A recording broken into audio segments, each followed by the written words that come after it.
for where we are and all that we are experiencing in this moment in time. I'm so excited for us.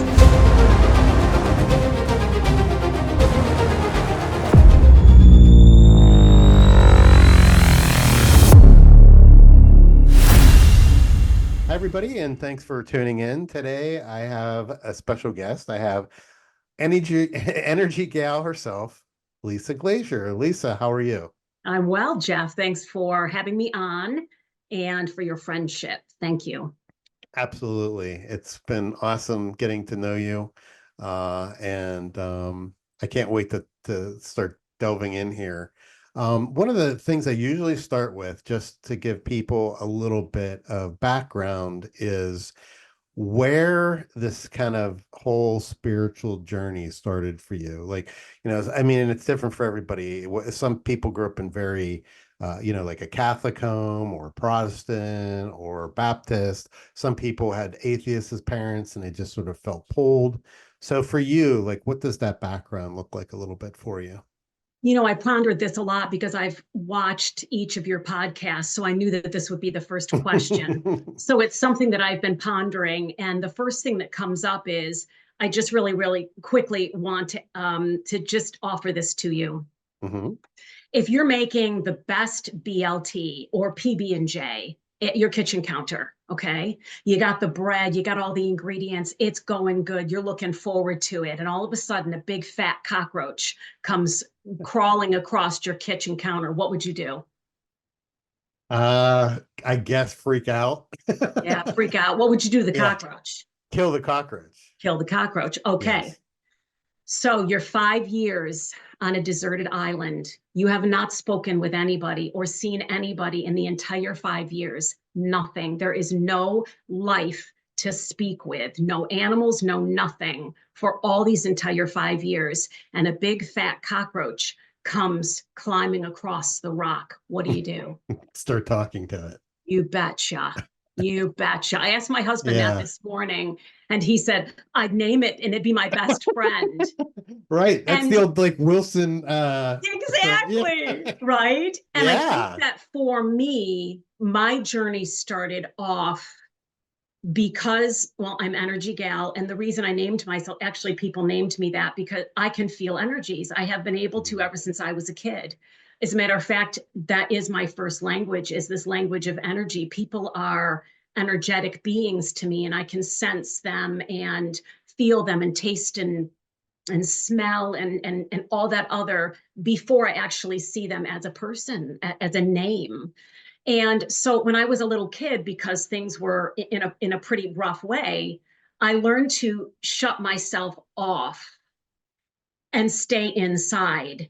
And I had the great opportunity when I was in my young 20s of becoming an exercise instructor. I just fell into it. This Mhm. person who doesn't have any competitive bone in my body, and I'm not an athlete, and yet I found myself teaching exercise classes. And one thing led to another. Because I wanted to be able to stay home with my 5 children, I opened up a little fitness studio and I would offer one-on-one personal fitness training. I did that, Jeff, for about 30 years. And during those 30 years, I listened to literally thousands and thousands of people's stories. And Mm. if I had to say what instigated and then continued to grow my spiritual journey, it would be all of these people's stories. Wow. All of these people's stories. Yes, I grew up in a Catholic home. I loved going to church. I think I was a nun or a monk or some kind of whatever in a previous life, up in a Uh-huh. cave, fasting and leading the ascetic life. Um, but I'm down in the valley in this particular life. But God's source has always been a part of me. I've always known that there was something bigger than me. For a season of time, I thought it existed outside of me as like this giant eyeball. I don't know Mm. why, but that's what I saw, a giant eyeball, and it followed me, and I knew I was safe. But I had an experience later on, and I can tell you about that, when I realized that it isn't outside of me. It's actually both outside, but also inside of me. Starts inside of me and then presents itself outside of me, but because of what's inside. So grew up in a Catholic home and loved it. And when I got to be, I would say, I got married in the Catholic Church. And even when I was in college, I went to church every Sunday. I loved going to church. I thought that God had this list of rules of 10 that I failed miserably at. But I kept on going. I loved the music. I loved the scenery. I loved the story. And I know some people get bored of the same routine, but I Yeah, that liked was the same routine. I was okay with that. You kneel and then you stand and then you kneel and then you stand. I know some people get irritated by it. I right. was okay. Well, that's okay. Yeah, there's nothing wrong with it. I liked the idea of um, going, and again, these are things that sometimes people are so offended by, but they just were a comfort to me that Hmm. I could go and say, I am so sorry that I screwed up this past week. I'm going to try better next week.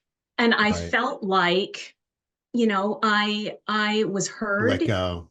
Yeah, and I was able to let go of it then. I didn't carry around a lot of burden because I felt like I had released it by saying, I'm so sorry. And I knew in my heart of hearts, I really didn't mean to do that. Right. So um and well, when I got to be in my, I would say young 30s. I had three children, or no, I had my fourth boy by then. I had Oh four my. boys. And I felt very empty. The Catholic Church had taken me so far, but I felt like there was something I was missing. Hmm. And so I was talking with a bunch of friends, and they said, well, why don't you try on over here to this non denominational? And I thought, gee, I don't know, leaving the Catholic faith, I don't know. So for a season of time, about a month, I would go to both services, just in case. Yeah. Oh And yeah. but the very first time I walked into this non denominational, I walked in as this deep feeler that I am. I could feel something. I felt enveloped and cradled, and uh, uh, uh, I started to sob. It was uncontrollable. I Hmm. couldn't stop crying. And I didn't even know why I was crying. I think I was moving a lot of energies. Just Sure. I was in a frequency of such love in that space that I think anything that was fear started coming up in the form of tears, which is very normal. And I just released so much. And I thought, what the heck? And then there was all this music that wasn't just the old hymns, it was modern stuff with a guitar. And I was like, well, I'm in because I love music. So I was, Yeah. it was amazing. And so I Wow. started listening to the music when I was home. There was this pop Christian music that I was like, heck yeah, I'm in. So Uh-huh. started singing, and there was opportunities for offering music at this church. I loved it, Jeff. And um, for the very first time, I heard about this dude named Jesus. Now, it came with a lot of baggage, absolutely. But it sparked in me this remembrance of when I was a kid living with my grandma. And we went through some very difficult times. And there was this picture of a dude who I never knew what his name was, but I just knew that he was a safe place. And I would Hmm. say to my grandma, I know that guy. I know that guy. And she'd say, honey, he's already dead. You can't know him. And I'm like, I'm telling you, I know who he is. And I felt safe by him. Well, come to Hmm. find out, it was a picture of Jesus. And so Jesus has always just kind of been my main squeeze. I always looked at him, I'm the oldest of six. And so I've always looked at him as like my older brother.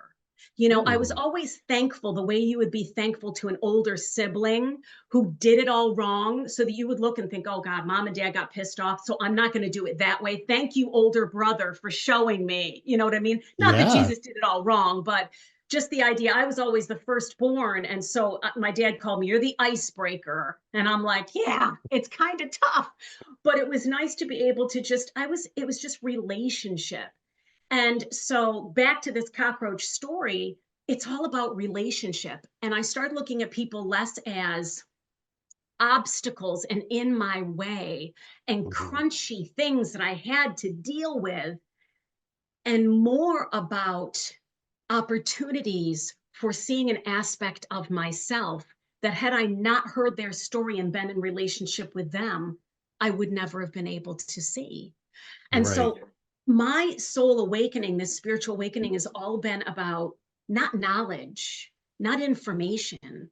It's been about being in a relationship after relationship after relationship of softening, of this ooh, trusting to soften to everything that's happening in life, you Yes. know?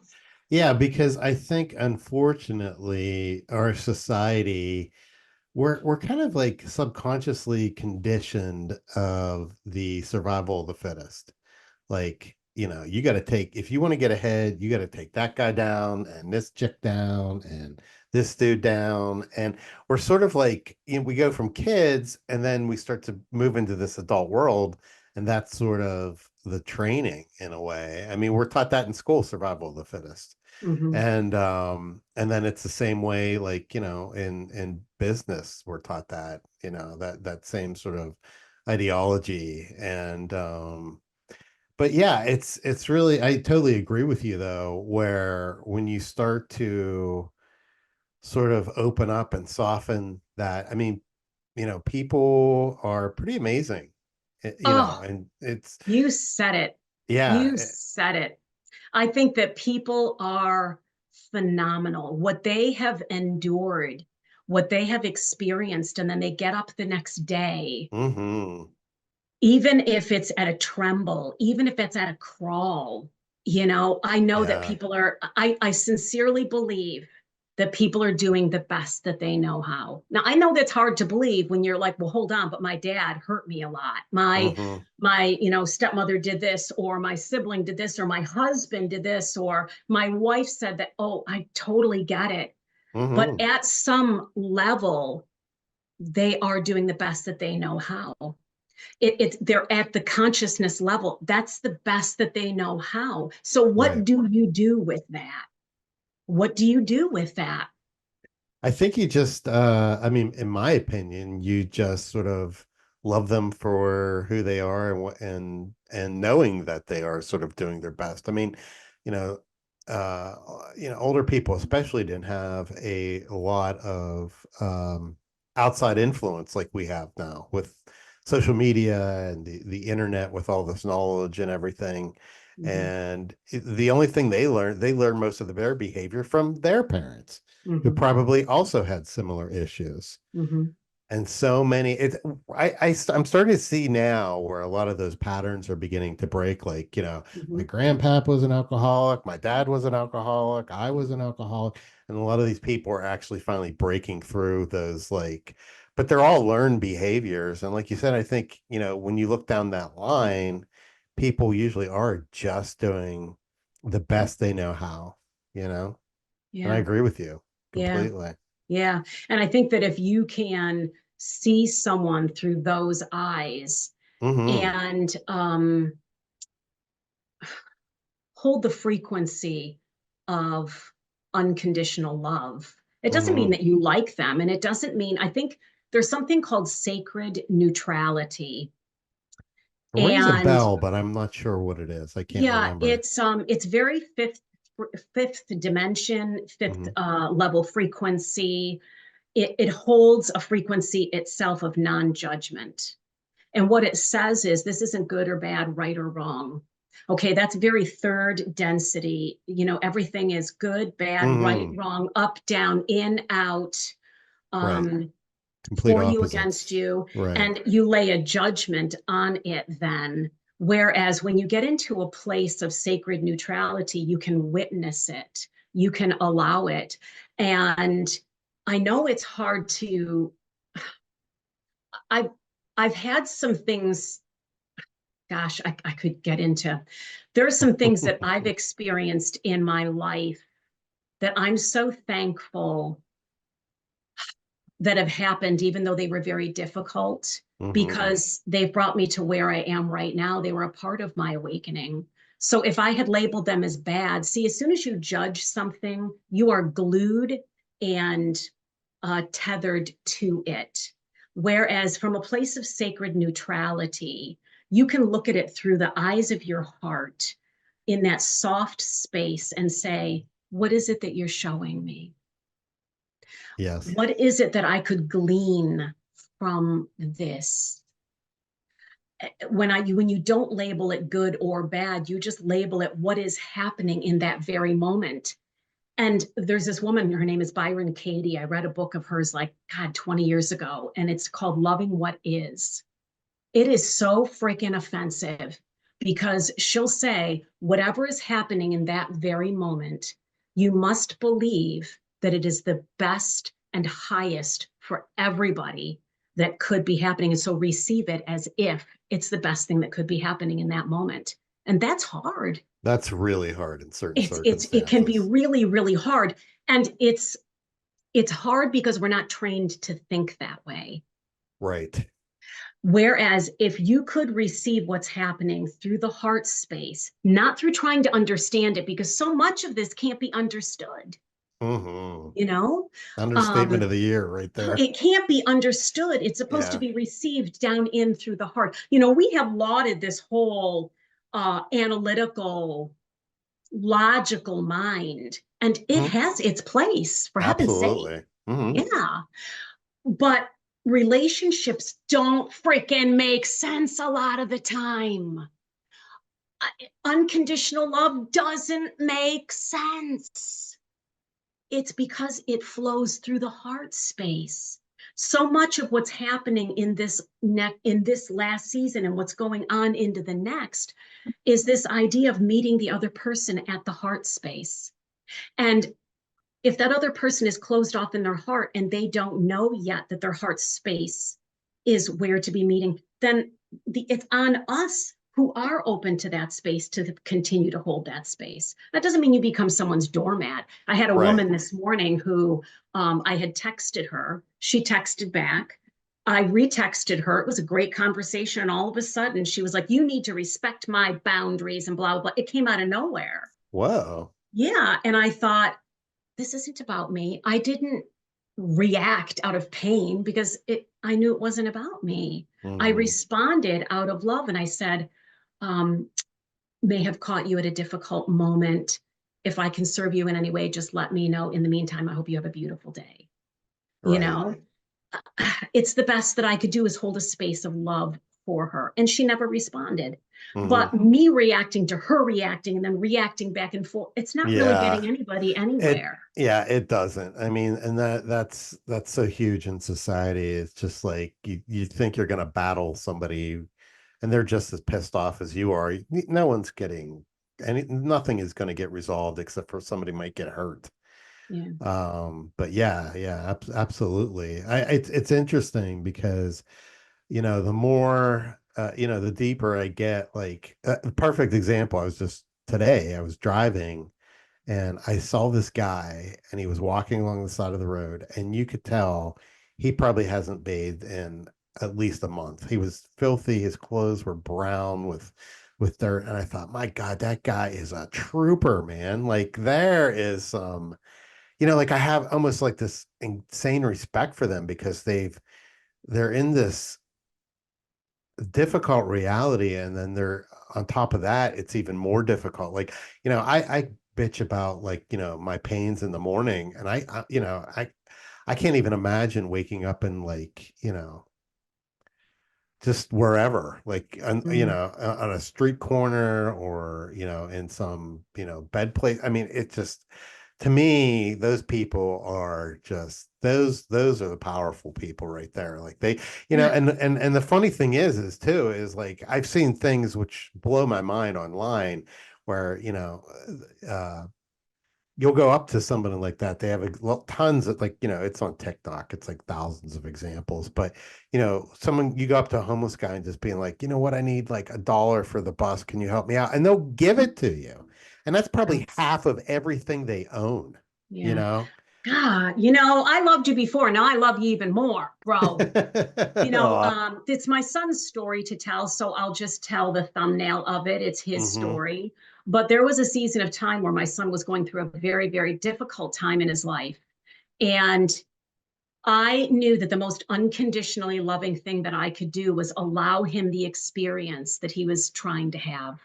Mm-hmm. And it included abusing alcohol.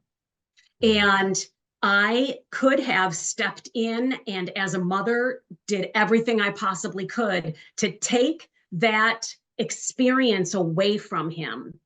But if I was being honest, Jeff, the reason I would have done that was a little bit so that my son would not be uncomfortable, but mostly would be so that I didn't have to experience the discomfort of watching my child suffer. Absolutely.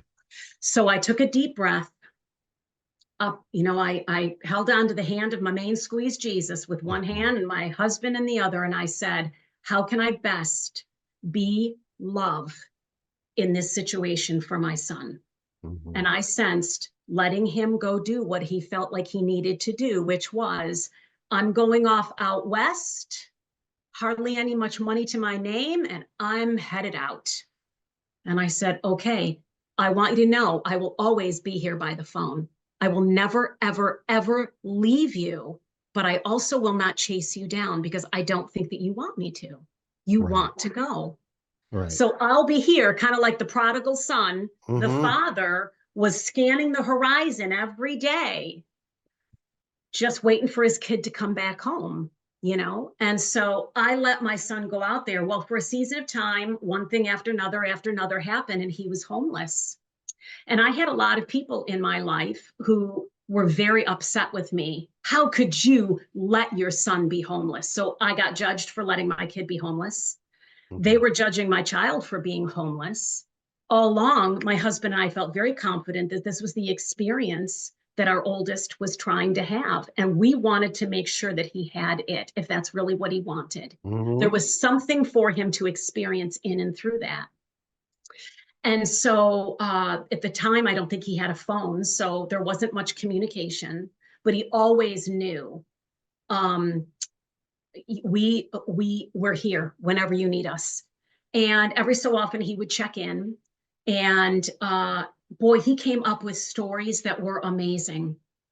He'd say, Mom, these homeless people that I hang with, he would unpack their stories, and you'd think, oh, they're bums, they're this, they're that. Mm-hmm. Some of them had some pretty amazing, tragic things happen to them that, but for the Absolutely. grace of God, I would have been there also. you Mm-hmm. know Yeah. I look at Oh anybody, yeah. and I think that could be me. Who am I to judge? I know what Mm-hmm. I'm capable of. So anyway, I think um it was either Thanksgiving morning or Christmas morning. It was one of those two, I think, or the day before, what have you. Anyway, he calls me up and he says, hey Mom. I said, hey hon. And he said, I'm ready, I'm coming home.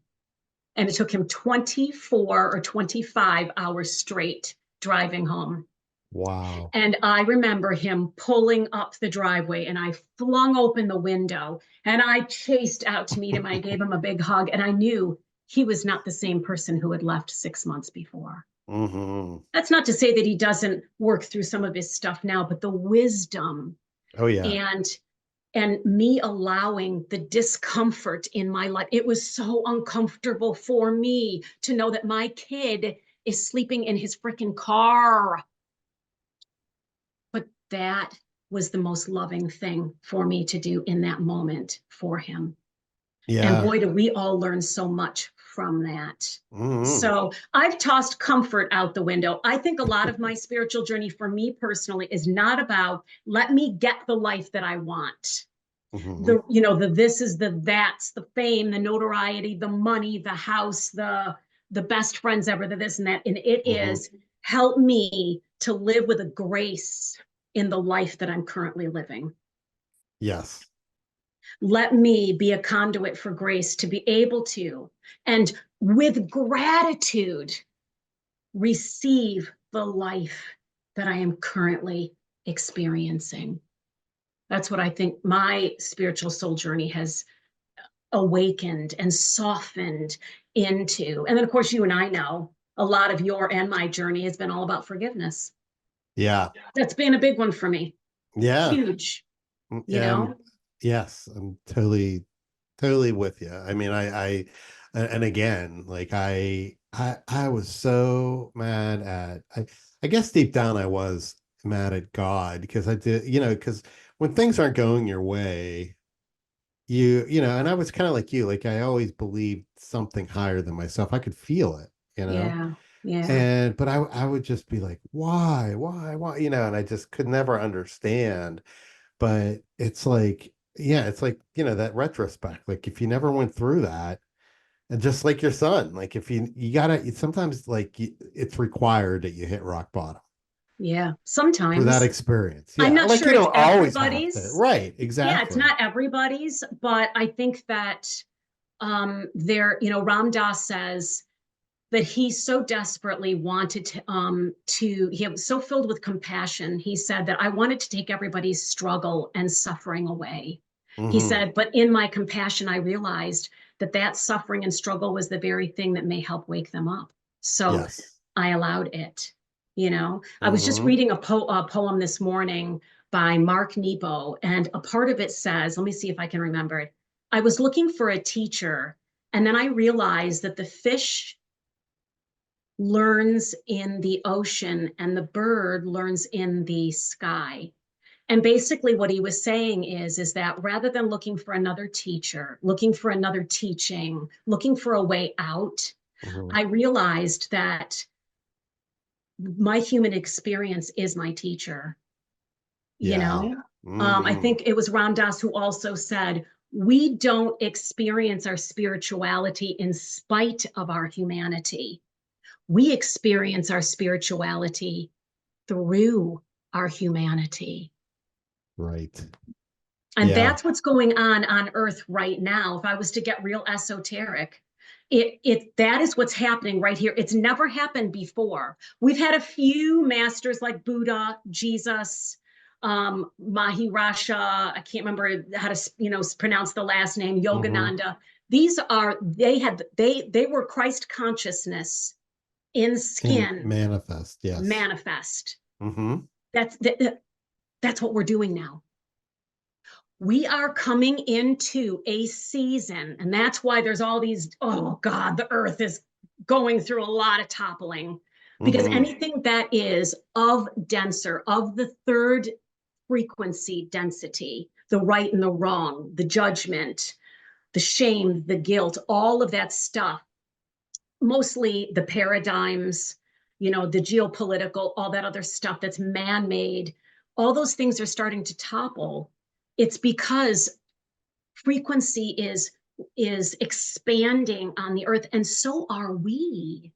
But for the first time, Jeff, we're not going to leave our bodies to experience the Christ consciousness. We are going to remain in our physical bodies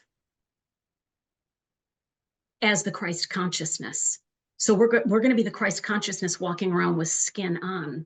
It, Right. it's it's ginormous. When they talk about Jesus coming again, I always knew it wasn't in the clouds. I'm like, that just doesn't resonate with me. That sounds like outsourcing my power. Hmm. Someday when a savior comes, frick that, man. I'm my own savior. I'm not Yeah. outsourcing my power. Thank you very much. I, I realized, oh my God, the Jesus coming again is through each and every single one of us. We're the Hmm. Jesus. We're the ones walking around. We're the ones with the opportunity to come into a place of sacred neutrality, of being the witness, of being the observer, of not looking at people as if they're broken. As a life coach, so many people will come to me and I'll say, please understand, I am not here to fix you because you are not broken. You are really uncomfortable right now, and I'm going to hold space for you. But you're not broken. You're just having a really wild experience right now that's freaking uncomfortable. That's People aren't, beautiful. you know what I mean? They're not broken. They're just having a really big experience. And it's relatively new what is happening, that, who do we look to? Who Yeah, do we look to? yeah, I feel that way sometimes. It's almost like I can feel the change, I can see the change, and it almost feels, yeah, it's like you're the first one through the door. It's like, okay, now what? You know? Yeah. That's the sensation I have sometimes. Yeah. Like it's just like you can see what's happening. I mean, just so many more things are becoming mainstream. More and more people that I talk to are coming out of the spiritual closet, Yeah. and just talking like you and I are talking right Yeah. now more Yeah. freely and things like Hmm. that. And Yeah. there's definitely something happening. I mean, there's Yeah. definitely something happening. Yeah. And and then you see and again, this isn't a slight, but you can kind of see the people that are still really very third dimensional are not happy about this at all, because it's just like, it's uncomfortable. I mean, Hmm. it really is. I mean, I try and stress that a lot through, the conversations I've had is and I say it quite often, it's not all unicorns and rainbows. It's a lot of pain and Mm. facing things that you buried in yourself that even you didn't even realize it was there, Mm. um and everything. But the same thing, it's funny because I guess the same thing that it happens with you and myself and everything is sort of happening collectively to the group. Like all Yeah. that trauma and crap Hmm. is coming out, Yeah. Yeah. you know. And I think that talk therapy for a season was helpful. But we're near the end of that season, and not that we never will talk about things, but we can only talk about that which we are conscious of, correct? You Hmm. can't talk about the subconscious, it's under the consciousness. Correct. And but it is held in our bodies still. And so it's less about talk therapy and it's more about energy healing, healing through frequencies, because each of those memories that remains in our bodies and in and around us in that what's called an auric field, in Hmm. that space, all holds a frequency. And so have you ever been around someone who, when you get around them, you're like, I barely met them and I just feel so at peace with them. Like I'm just Hmm. like I really enjoy their company. That's their frequency. Or if you've ever been someone like behind someone in the store and you're like, whoa, there's an energy that is like, whoo, or you can tell, if you've walked in a room, you can just tell the people there were actually having an argument, Oh, you yeah. can feel the energies. And so, what I do with my sound therapy is that I will create frequencies that then the body starts to being able to what's called entrain to those frequencies, and you recalibrate. Now, at that point, you may have some tears, you may have to throw up, Hmm. poop, sweat, who knows, but it will physically leave the body. And then maybe you'll want to talk about it because it's come up and you'll go, oh my gosh. Now, you don't have to, unless that feels like you need to. You don't have to. Hmm. But I think one thing that I've noticed, and it's part of the reason I got into doing the sound, is our bodies feel a certain way. So for the longest time, my body felt a lot of guilt. I just held, now I realize now it was through the family. I was the one who was going to hold on to guilt. And then through this process of forgiveness, I was going to clean out and recalibrate my family lineage coming out of a deep, deep, deep, deep sense of guilt and anxiety. Okay. Wow. So I would feel this anxiety because I felt it in my body. My mind does what the mind does. What does the mind do? Think solves problems. You bet. It's got to figure it out. It's got to create a story. Here's the Hmm. problem. My guilt wasn't something from me. It was something from great grandfather or 14 generations back. It wasn't even about me. So the mind then has to create a story of what happened in my life to have to, well, it's just not helpful. It's not helpful. Move the energies, just move the energies, you know? So is that where like, how did you get into for, I mean, people watching probably, unless they know you personally, don't have any idea, but you do sound therapies and you Yeah. do Hmm. all kinds of Hmm. really cool, unique. I personally have had some Hmm. experiences with you. Hmm. So you work with sound bowls and everything. How did you feel like sort of pulled that way, or were you just reading and thought, oh my God, this is perfect. This is exactly what I want to do? Or how did you come across that whole field? Great, great question. I think sound was in my genetics all along. Like I was supposed to do something with sound all along. I've always listened to music and have always been very uh, um, Sort of wired that way. aurically wired. Yeah. Hmm. So when I would listen to people's stories, Jeff, remember all those thousands of stories I would listen to? Because I'm an empath, I could actually feel those as if they were my own, and I would feel them in different parts of my body. So I started realizing if someone was grieving, I had a tough time breathing in my lungs. If someone was very shamed or feeling ashamed, the area right below my belly button would be giving me a lot of issues. Hmm. um, if someone was having a difficult time speaking their truth, my throat would be sore. So I started realizing that there is a connection between people's stories and what their experiences are and my physical body and actual different parts of my body.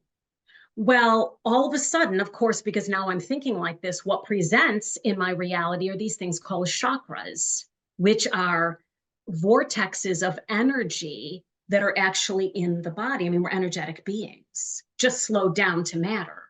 Right. And so I started investigating a little bit more and more about these chakras, and I thought, hot diggity dog, these things are super ancient and they make a lot of sense to me.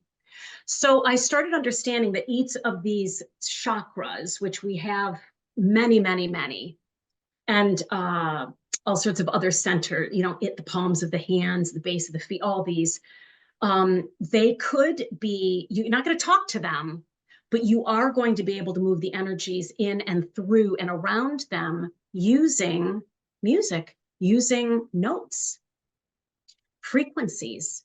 And so I started experimenting with doing stuff like that with different instruments. And then I started realizing, oh, that's actually a thing. I didn't realize it was a thing. I was just trying Oh wow, to that's pretty convince amazing. me. And Pretty good then, intuition there.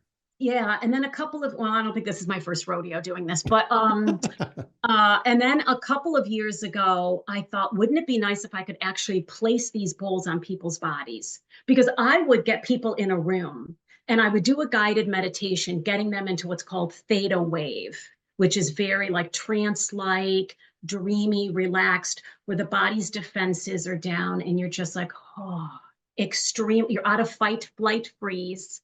Mm. You're out of the sympathetic nervous system response to stress and trauma, and you come into parasympathetic, which is just peace and calm in the body. And in that place, the body automatically just starts to heal itself. Okay. Hmm. So I would place all of these instruments around the room and then have people sitting in the center. And I thought, wouldn't it be nice if I could put these instruments on people's bodies?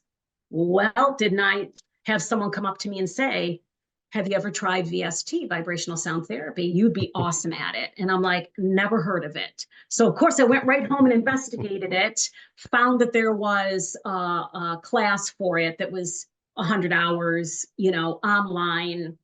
Had to travel for it out west, and I did all the everything lined up, and I did. And it was like, okay, this is what I'm going to do now for the rest of my life. I get this. This totally makes sense to me. And I've seen incredible, I'd say it's miraculous stuff happening with people. If they are, it's not a once and done. You come, Hmm. the body entrains, I give you homework, and then you come again, and we slowly allow the body to entrain to the frequency of peace, coming out of fight, flight, freeze, and into peace. And then, boy, this just loosens up, and you find yourself a lot less all up in here trying to figure things out Uh-huh. and more down into the physical body, into the heart space, and just breathing. That's amazing. It really is. And let me ask you this. So when you work with people one on one, and like you said, it's not usually a one and done type thing. Do you sort of just because you're so empathetic, do you sort of have like an inkling of what each person is going to need individually? Like they might need a slightly different sound or routine, or we're gonna, maybe different chakras are misaligned or Hmm. blocked. Hmm. So do Hmm. you just sort of pick that up? Yeah, I think that for me, it's actually better if the person doesn't talk to me too much, doesn't say too Mm, much, because I don't really want to know. I want the body to speak to me because the body has the wisdom. The person is interpreting it through their pain. And mm-hmm. I want to go in as blank slate as possible. So yeah, especially for the first time, I'll ask if you've got any, uh, health issues and and any concerns, and do you have an intention perchance, but mostly I'll just let the body speak to me. And So as you're going, you're sort of using listening. your Yeah. listening and your intuition and your Yeah. knowledge of Yeah. emotion. Yeah, wow. Yeah. So what does that's what I kind of wanted to, you describe it a little bit, but it's so curious, like because it's funny because I think for a lot of my life I put aside little things like we were talking about, like when you're standing next to somebody and you can just feel different energies and you don't like consciously think about it, but you're sort of still aware of it. And then just recently I've been starting to realize like, whoa, I can kind of like pick this stuff up. Like I've just sort of always ignored it as just, it's everything's physical, right? So we don't have auras and stuff. That's what we're told. But it's really interesting, like to me, how I can really pick up those things. Like you walk into a restaurant and you're like, whoa, this is a bad vibe in here. You know what I mean? Like, that type of things. Like, and I used to just brush it off, but more and more I'm starting to pay more attention to it. And it's pretty accurate. Like it's Hmm. pretty Hmm. amazing. So as a kid, I mean, what did you think was going on? Well, I think to begin with, I thought everybody was that way. And I think that everybody is that way. I just think that Yeah. most people are not aware of that and have shut it down. And so that it's a muscle. It's not really a muscle, but it would be a muscle that is so atrophied. Whereas for whatever reason, when I came in, and here's a wild and crazy story. This is why I think part of it is why I was a little bit more turned on and tuned in right from the beginning. Hmm. I don't want to get too crazy with some of my stories, even though there have been some pretty crazy stories. But one of them was I was reading through, I've read through a lot. Like I've read through the Quran and I don't think I've read the Torah, but I've read the Bhagavad Gita. I'm an avid reader, so I've read all of these esoterics.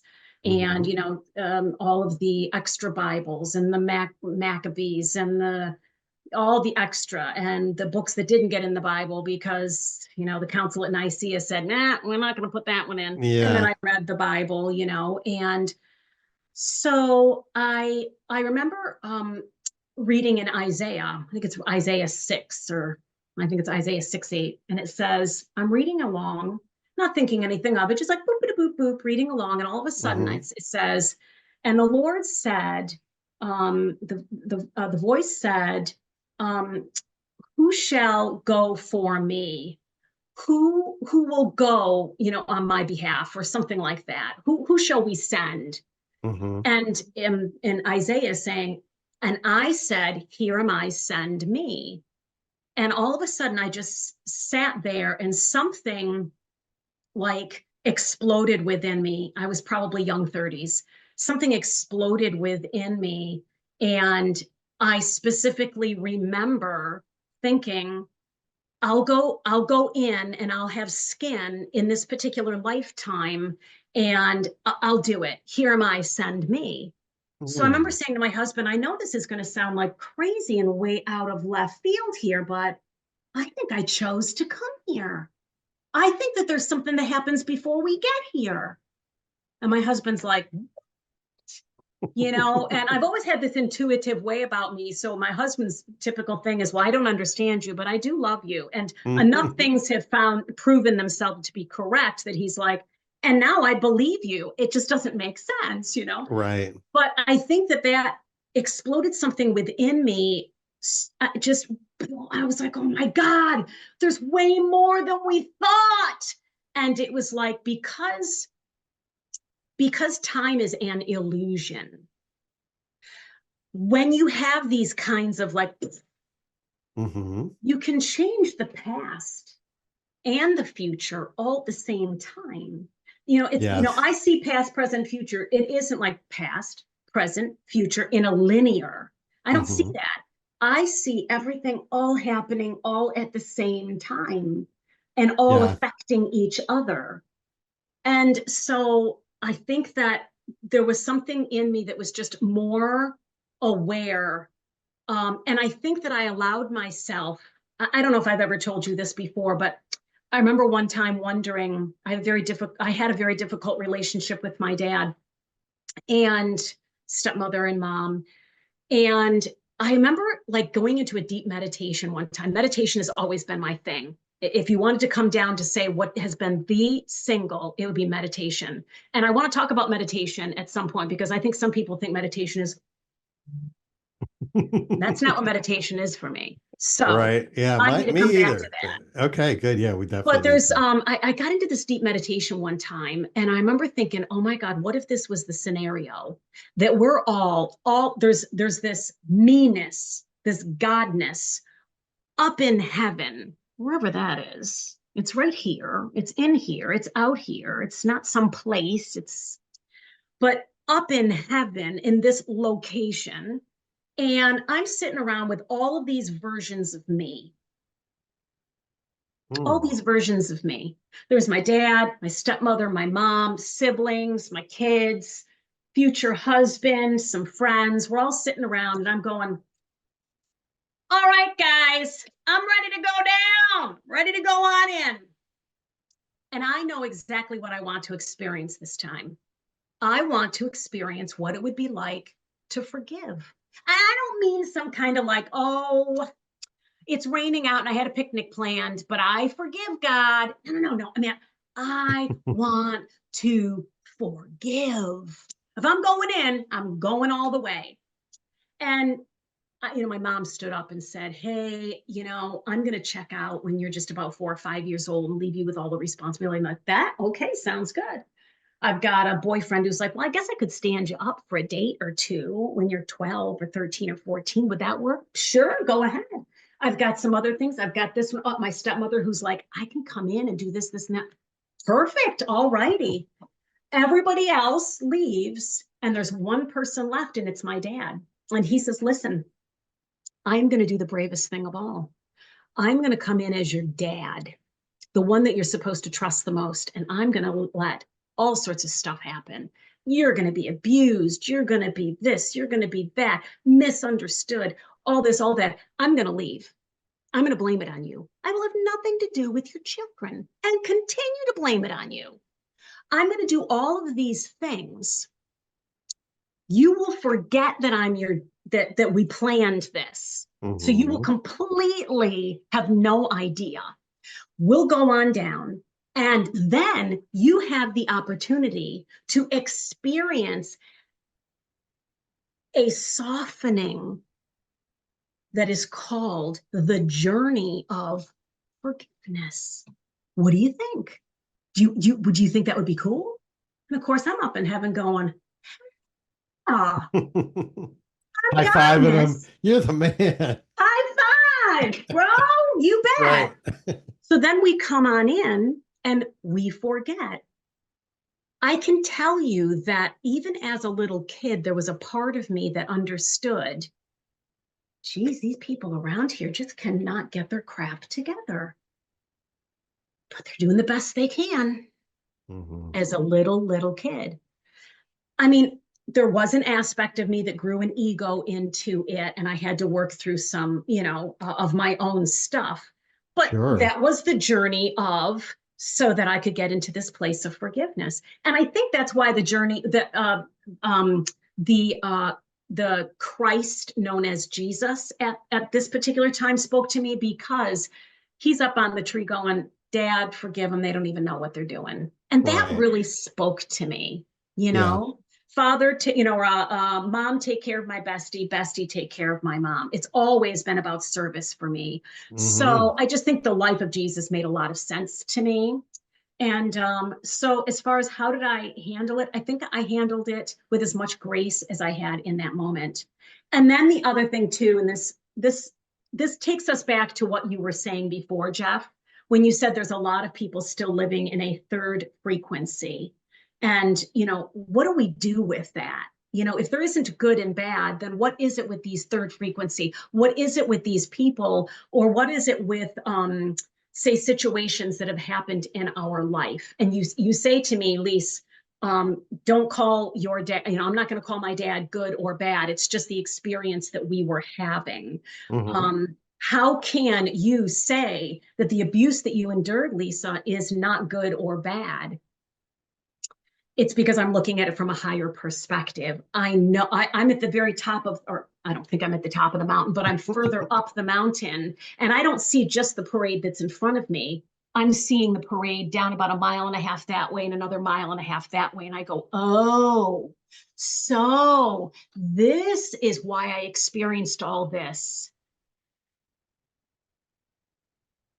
Without my dad to help me in this awakening process, I wouldn't be where I am. A lot Hmm. of people in our lives, we want to call them the bad guys, but what if they are just our awakeners?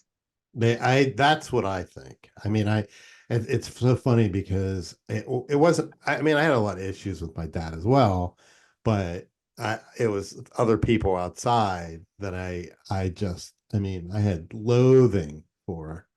But the problem is I got so caught up in that loathing that I just sunk like a rock. And, and then it wasn't until, till I hit the bottom where I was like, it, when you start to come back, you realize, wow, like, thank God I did that, because if I wouldn't have gone down, I wouldn't have changed. I wouldn't have seen reality the way it is. I wouldn't have had the awakening experience. And I owe it all to you, you Well, know? and the thing is that we don't necessarily know that that's true, that you wouldn't have had the awakened experience, but you wouldn't have had Hmm. it in the way that you had it. Hmm. You wouldn't have had it in the way that you had it. And so again, it's perspective. You know what I mean? Hmm. I choose to believe that whatever is happening must be for the vitality of God awakening to itself. Because you look in nature, and nature is always wanting to expand and thrive. Hmm. When something dies, the rest of the earth comes and uses it for something. The death isn't bad. It's there to be used for more stuff in the ground, Hmm. for things to be able to grow. So nature wants to expand and thrive. So I choose to believe that whatever is happening, whatever is unfolding, is eventually maybe uncomfortable for me, but it is for the highest and good, the benefit of all, if we would allow it. But we Right. want to understand it through our mind that only can remember yesterday. The mind never has an original thought.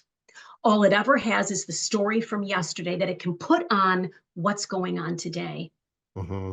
Not only that, and I just heard this interesting thing, and I've heard it a couple times, but I just heard it yesterday, where they're even realizing that experiences happen, and then right after the experience, your mind sort of tells you, "Oh yeah, I did that." Like it takes credit for, it's actually a few seconds behind what's actually happening, Mm, even though our mind sort of puts it together in this nice compact little piece.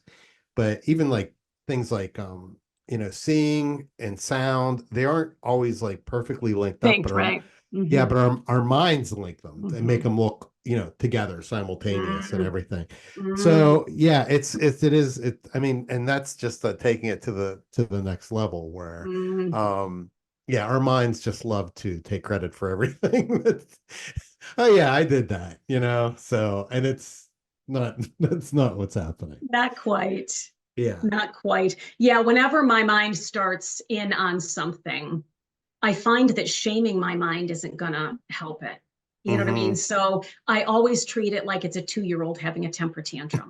And I love having had that. 5 children and babysitting a lot, the last thing I'm going to do with a 2-year-old having a temper tantrum is send it to its room. It doesn't understand. Hmm. Or, for heaven's sakes, beat it or shame it. What do you think? What's the problem? Come on, grow up. They're 2. So what do Right. you do? What do you do with a 2-year-old having a temper tantrum? You calm it down, Yeah. and How do you calm it? for a 2-year-old, I would say just talk soothingly to it. Could be Um, maybe even just give it a hug. yeah. Give the Oh baby a yeah. hug. Yeah, A lot definitely. of times they're beyond, they're screaming. They're screaming. You can't talk soothingly. All Yes. you can do is scoop them up into your lap and start to rock them. And if you do say something, it's like, I know you're just so sad right now. It just feels like it's a really hard life right now. I Mhm. understand that. You want to confirm that. I see so many people say their kid falls down on the playground and their kid starts to cry. And the first thing that, the parent will do is, you're fine. You're okay. You're tough. That's unfortunate. You're not making a tough person. You're making a person who, I got hurt and I feel pain. And now I need to ignore it and I got to be fine. Yes. Yeah, It's not that's okay for me to feel pain like that. I have to ignore it. I'm okay. I'm okay. I'm okay. No, my foot hurts, but I'm okay. well, that's how we're taught, not just physically like that, but I mean just all our emotions basically. Like we are just told to ignore them and push them down. Yeah. And Or one of the big analyze them, make sense of them. right. And one of And the do you biggest know that if you things, actually were to feel your feelings, if you were actually able and willing and aware to feel what you are feeling, it would take you about 90 seconds to work through the energies of that feeling. it's that's exactly what I was going to say. Like the one thing I've learned is you just actually welcome them. Like you're a human Yeah, being. These are emotions. This is normal. Come yeah, on in. Okay. yeah. I feel it in my chest. It's stirring. I Yes. feel the anxiety through your body. And you just say, it's okay. Like you can be here. Like I'm not, Yeah, and yeah. it is amazing. Amazing. I can't stress. I've made little videos on this and everything. The difference, just like you said, in 90 seconds, how the edge of that just comes down Mhm. so much. It may still be there and it may be there for a while, Sure. but man, it just I couldn't believe the difference. And when I started doing that, I'm Yeah. like, this is crazy. Meanwhile, And I've I, been I told want to to, ignore this. I love that you've experienced that. And I want to encourage people who are listening to, you know, if you want to try doing something like that, be encouraged that it is something that we're not used to, so it may take a little bit of time. So Mm-hmm. say, like this morning when that woman texted me, my whole body began to tremble because I could feel the frustrations that she was having. Mm-hmm. And at first I was just in pain because I thought, my goodness, I think that she thinks that I was trying to get money out of her. And it's not true. So I was pained by that. So I allowed myself, I put my hand over my heart Mm-hmm. and I allowed myself to not be distracted. I closed my eyes and I just sat there and I became aware of my breath right there at my nose. And I allowed that breath to come in and I followed it down to the back of my throat, down into my lungs. And I let it just, go down into my feet. And I just allowed myself to feel the sadness, to feel the physical discomfort, to feel her anger, even to feel that little girl in me who felt ashamed because she was misunderstood. I allowed that little Mm. girl to be loved and hugged. And I was like, it's okay. There's just a misunderstanding here. But I allowed myself to feel it. A few little teardrops came. My body was trembling. And that's only because the energy was on the move. And it took me probably less than a minute. And then I sat there and I thought, whew, that was intense. And I ended up having another woman contact me and say, I'm aware of this situation that happened. And I want to let you know this woman is just going through a very difficult time. And I'm afraid you were at the brunt, you were on the other end of it. And I said, well, Mm. I want to let you know that I responded with love, because Yeah. So you were right. hurt people, hurt Yeah. people, hurt people, Oh, you know? absolutely. Yeah. So that's what you can do, even as the things keep coming up. If they come up, allow them, give them love, treat them as if they're a 2-year-old that is just confused and freaking out and not sure what to do with it. Just love.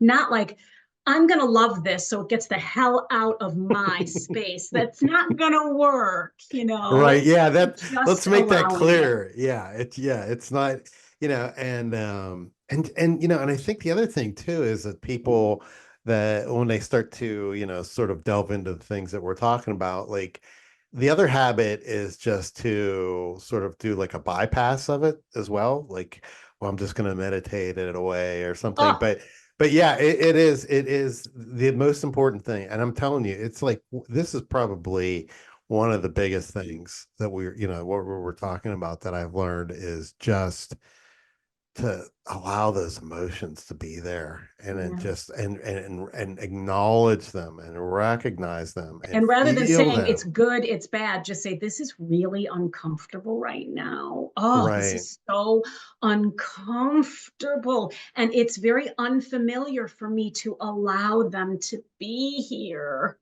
you Hmm. know? Yeah. So, because that's what's coming up, us coming out of a deep judgment. And the fact of the matter is, when you're judging a reflection of yourself. You're really just judging yourself. There is no Hmm. other. So Yeah. you're judging yourself. And what do you need then more than ever?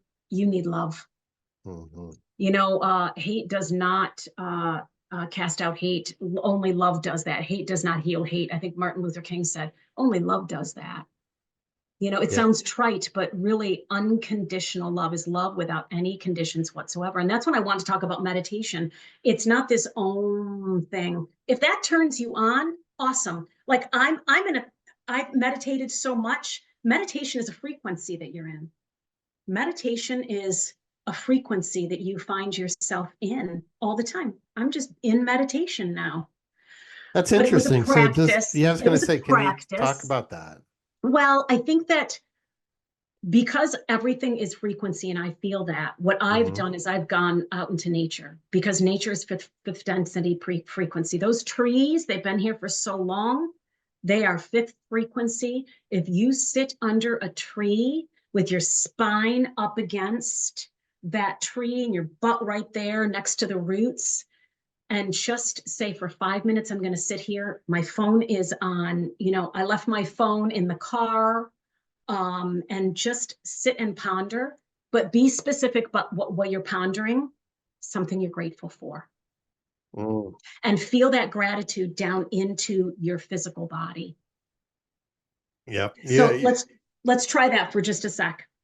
Think, Jeff, for this moment, think about something for which you are so thankful, so grateful. Feel the breath coming in through your nose, coming in all the way into your lungs, down into your belly, circulating back up and out. And with every breath, pull in that gratitude and let it just marinate deep into your belly. How does it feel? What color is it? What color is the gratitude? You don't have to answer. But what color is the gratitude? If this particular memory and the gratitude that you feel for it had a flavor, what would that flavor be? If it had a color, what would that color be? If it had a sensation like rough, plush, furry, soft, prickly, what would it be? Just imagine that. And then as you're taking a breath in, just smile. Allow yourself to smile. And not now we're smiling with our mouths. But as the chemicals then are released in your body when you smile, the body doesn't know that you're not actually smiling at something that you're just thinking about. Your body thinks that you're experiencing this thing all over again. And so what happens is in this place, you start to be in a frequency of gratitude. You start to find yourself resonating at the frequency, the land of gratitude. And the more that you do that, the more that you continue to do that, the more that your body continues to resonate at gratitude. And the things that don't resonate with gratitude just slip away.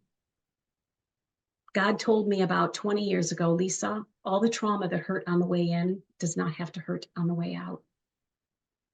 And quite frankly, talking about it all just hurts all over again. Mm-hmm. And digs the ruts that are all the connections in the brain all over again. So to me, I want to come into a place of releasing without judgment, just allowing and seeing it all as frequency. And some of it isn't mine. I just let it do what it does. That's awesome. It's beautiful. Yeah, I think you and I relate really well. I mean, I resonate with so many of the things that you say, and just like your perspective and everything. It's How even was when that you were. experience? Not to interrupt, but I'm just curious. I'm just doing this so that people have an example. Mhm. How was that experience for you going in? It always makes me feel better. I mean, I actually have gotten into the practice of doing this every morning now. Oh I mean, man. not under Yes, a buddy. tree, No, but I no. do, but I Do it in the do, shower, do it as you're yeah, sitting there drinking coffee. It becomes the way that you breathe. yeah, it It really becomes just who does. you are.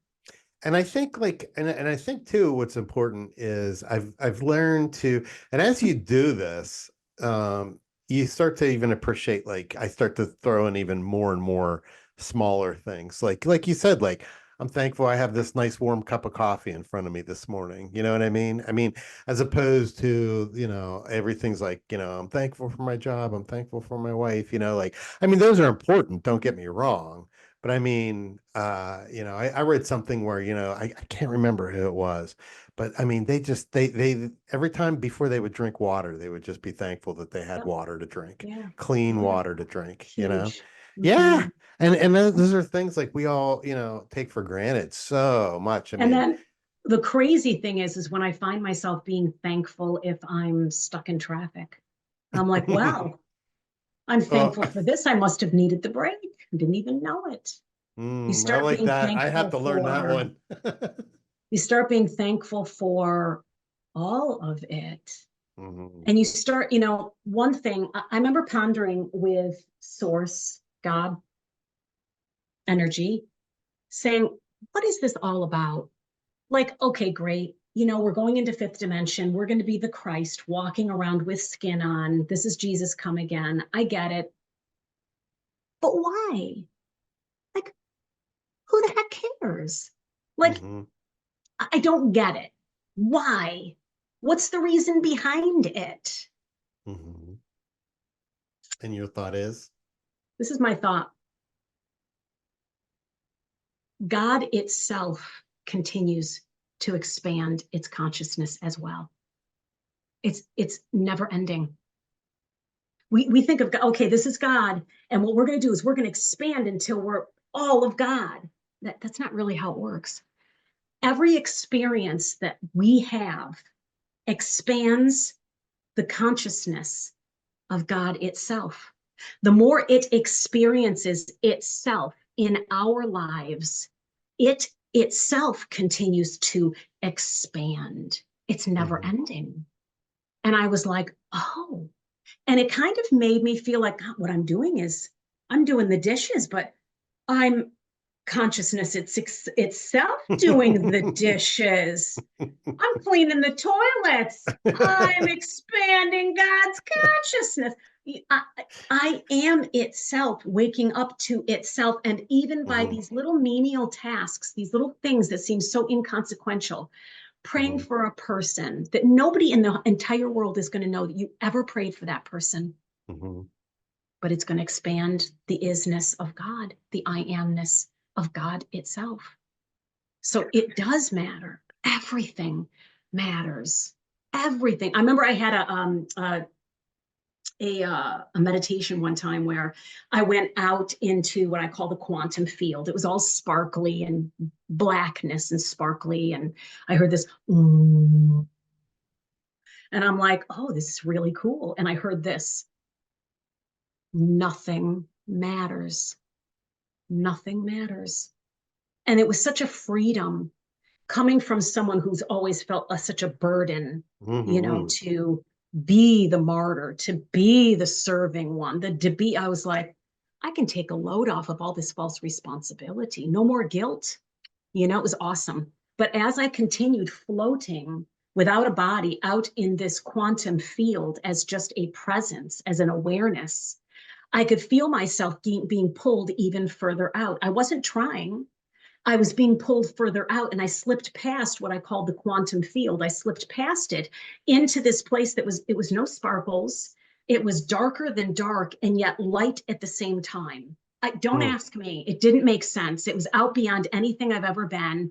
It pulled me towards it. It was there was no try. It was pulled me towards, I didn't even know it existed. And in that place of absolute utter silence and nothingness, I heard this, everything matters.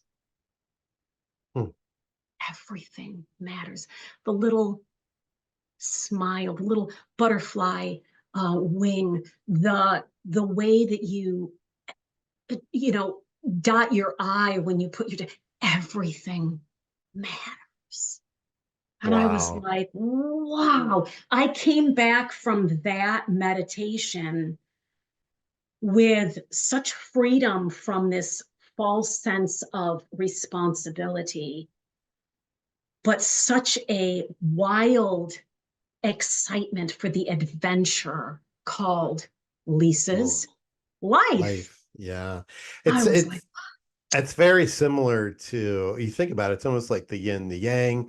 It's the paradox. That reminds me also of the paradox of it's everything and nothing at the same time, you yeah. know? It's And just, and and here's where you can't understand that in your mind. no, You you can't can't. understand that in your mind. Yeah, I But remember.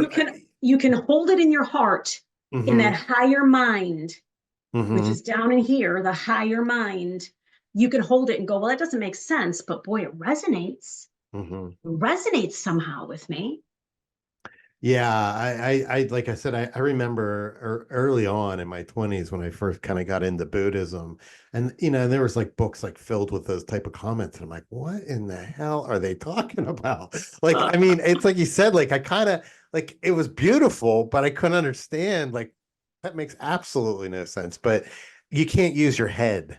Like, your thinking mind cannot wrap itself around any of those statements. Like, and so you kind of learn, like, it's more just about the experience itself. And it's so interesting because I was listening to something the other day, and they were talking about, I'm sure you've probably heard this yourself, the hard problem of consciousness, how scientists can't figure out why there's consciousness. Like, it really doesn't serve a purpose, is why they can't understand it. Like, we should all basically be like robotic humanoids that just, but if you look at it from your perspective, and it just hit me when you were saying that, it's all about the experience.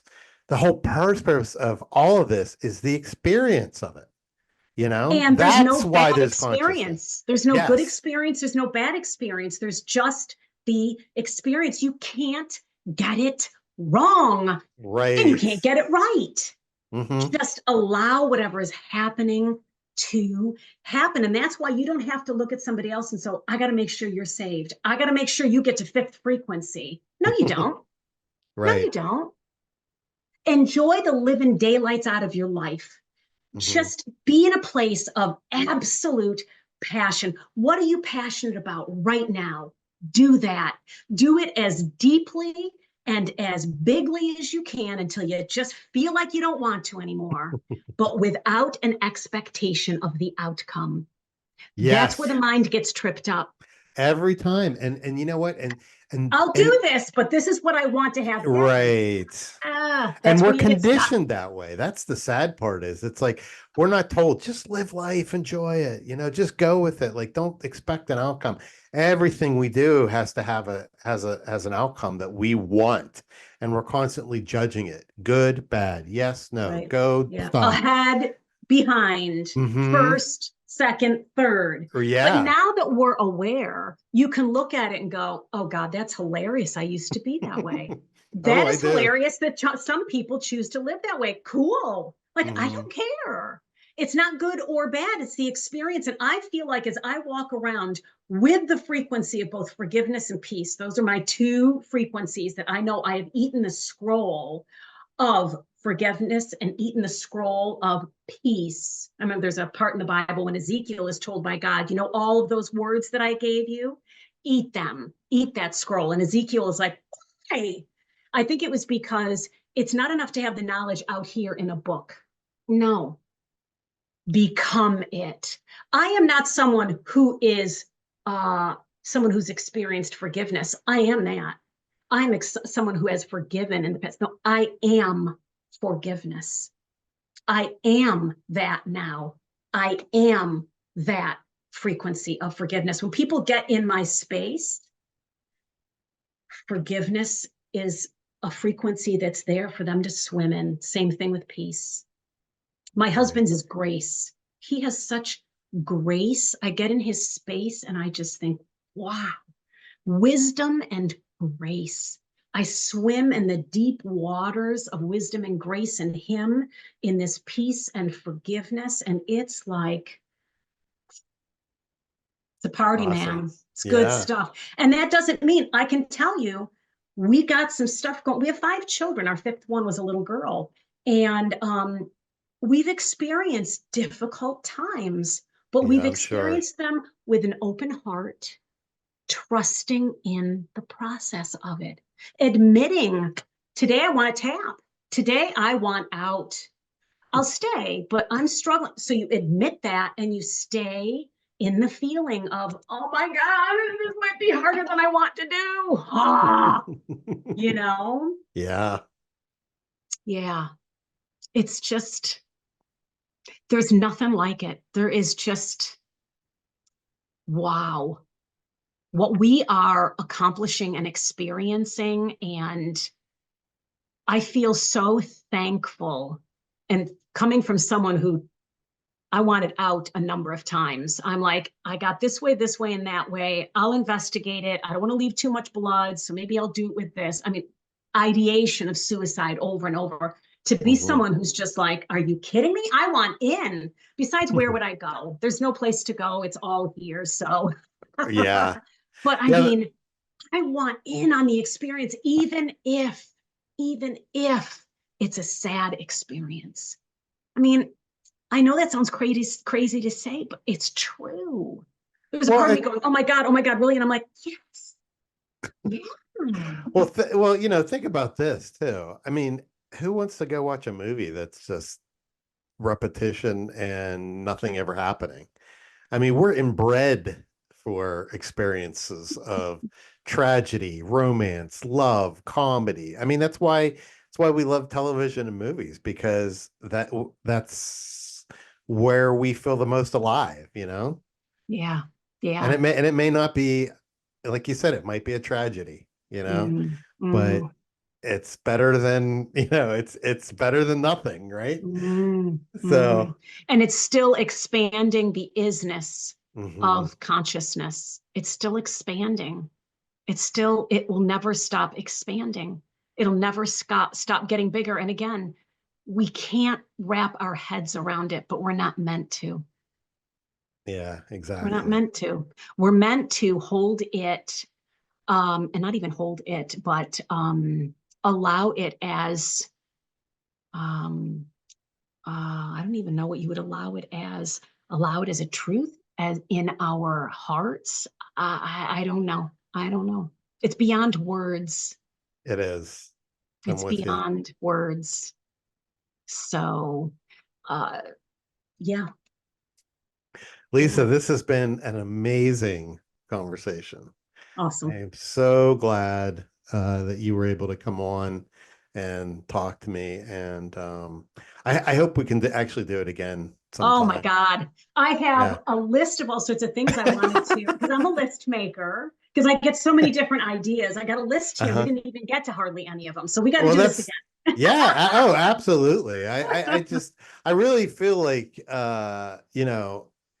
you and I are definitely on a very similar wavelength. Like I said, Yeah. like I think with the empaths things and just the way we see it's so funny. Like even when you were saying about the layers and about time not being stretched out, Right. I actually had this vision where I thought, what if the you have like a film, like the old-fashioned films, and instead of stretching them out, you put them all on top of each other in a pack. And Mhm. if you slow it down, it feels like it's actually happening to you. But if you Mm, shine a light directly through it at the speed of light, you can experience the whole lifetime instantly. You know, I wow. crazy things I think about, right? I love it.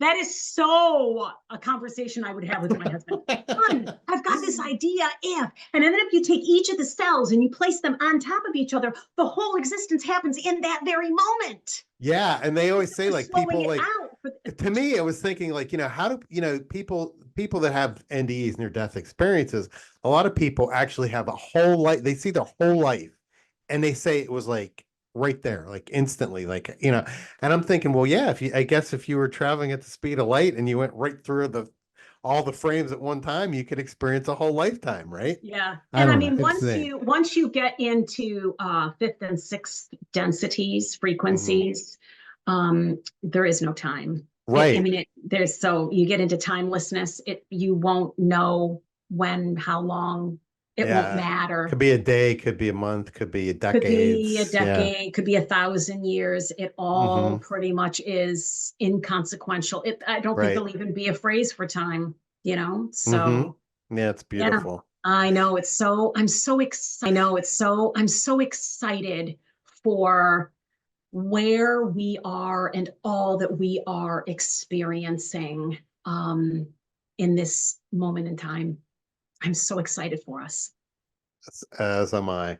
All right, Lisa. Well, thank you so much. I hope that we can talk again soon, and I'm sure I'll see you again in person sometime I soon as would well. love to. The last message I would give Jeff would be this, because the way that you and I were talking, it's less about language and it's more like this energetic download that people are Mm, getting. It's something that they are receiving. So I would really encourage people, like in this very moment, just put your hand over your heart and allow yourself to receive all of the energies of the unconditional love and the and everything that's with that. It's all. I've had some deep meditations where all I've done is grieve, cry. And then when I come out of it, I think I have never experienced love so deeply as that. I experience yeah. love more deeply through grief than I do even through laughter, you know, Mm, for me personally. I'm not saying that's everybody, but so just receive that. And as you are on your journey, because this will shift something in you, dear listener, as you are experiencing the changes that are coming up, the little thises and that's, be curious as if a little child, like you're 2 years old and you're experiencing life for the very first time. See it all as if there's no story behind it. See it all as if it's the very first time you've ever seen it.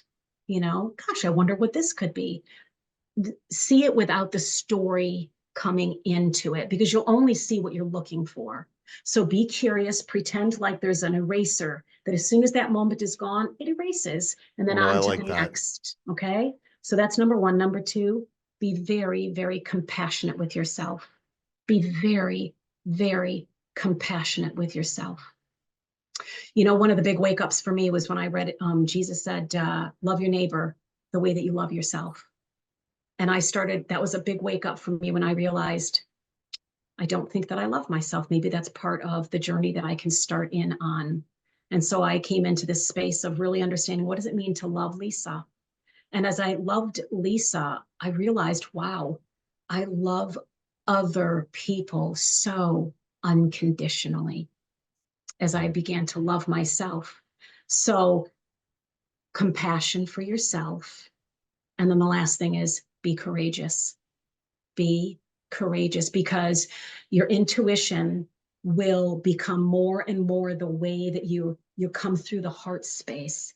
You'll do things and say things and feel things that you're like, this doesn't even make sense, and it'll kind of freak you out a little bit, but it also feels right. It feels risky, and so you do it. Be courageous and do it. And so that would be the advice that I would offer to your listeners. Incredible. Thank you. I totally agree with everything you said, and I hope people resonate and they get something out of what Yeah, you I would said and love it just if there our would be comments conversation. below. I'll even get on Sure. there and respond to the comments, because, you know, starting all the way back to the beginning with the cockroach coming across, you slam it, and the cockroach being on this island, me understanding that every single person is a reflection of me, and a reflection of the God that I love so much. And so I want to be in relationship. If someone were to say to me, what is God? I would say, or who is God? I'd say God is an energy. God is every single person, every single pet, each of my plants. It's everything and everywhere. It's the stars, the sun, and the moon. It's all that we experience together. It is all that energy, and it continues to experience itself through the the everything that we're experiencing, the everything and the nothing all at the same time. It's this beautiful, oh my God, dance that we are Yeah, in. So, yeah, relationships, bring them on. All the messiness of it, bring it on. I love it. Thanks, Jeff.